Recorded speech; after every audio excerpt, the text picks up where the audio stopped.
I'm djTLM, and this is Share the Knowledge.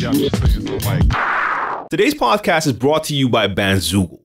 Do you think you can talk about how to never run out of music during a gig and what to do when you don't have the song, know what song to play next? Look, running out of music, I don't see that happening. I mean, in my vinyl days, I was bringing 3 to 4 crates of vinyl, which was way too much, but I just wanted to be sure I had enough. Now, of course, with DVS, I have the music in my laptop, so I'll always have enough. If I'm playing on CDJs, I'll have a flash drive with way too many playlists on there. I'll have enough music. That's never an issue.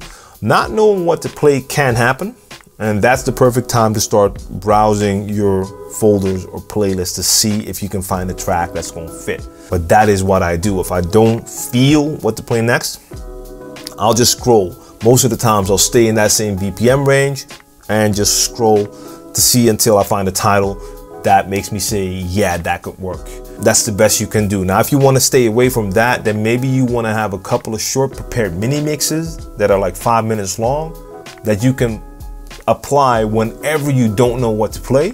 Because if you play those prepared 2-3 tracks, that will probably get you back in the mood to continue the rest of your freestyle set. I want to thank you for tuning in to episode 45 of the Share the Knowledge podcast. If you're tuning in to iTunes, Anchor, or SoundCloud, or if you're watching one of the video clips on YouTube, I'll be back next Monday with a new episode, and you can find me anywhere on social. The handle is djTLM, or go to my YouTube channel, djTLMtv, or send me your email, djTLMtv@djTLM.com. All the links to all the info and everything is in the description box down below. Make sure you share this video or this podcast if you like this info so you can help me share the knowledge and we can build this movement.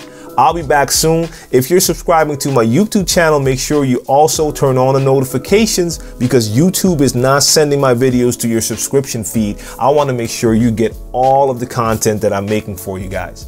All right, I'll be back next week on the podcast or anytime on YouTube. Peace. Bandzoogle makes it easy to build a stunning website for your music in minutes. You can choose from hundreds of mobile-friendly themes and then customize your design and content in a few clicks with Bandzoogle's easy visual editor. Now, all the features you need for a professional website are already built in, including tools to sell your music and merch commission-free, mailing list tools to grow your fan list and send newsletters, and integration to pull in content from all your online services, including Twitter, Instagram, and SoundCloud. I use Bandzoogle to create the Share the Knowledge podcast website, and that was very easy. Bandzoogle plans start at just $8.29 a month and include your own free custom domain name. Now, if you want to try it out for free for 30 days, click on the link in the description box down below and be sure to use the promo code SHARE to get 15% off the first year of your subscription.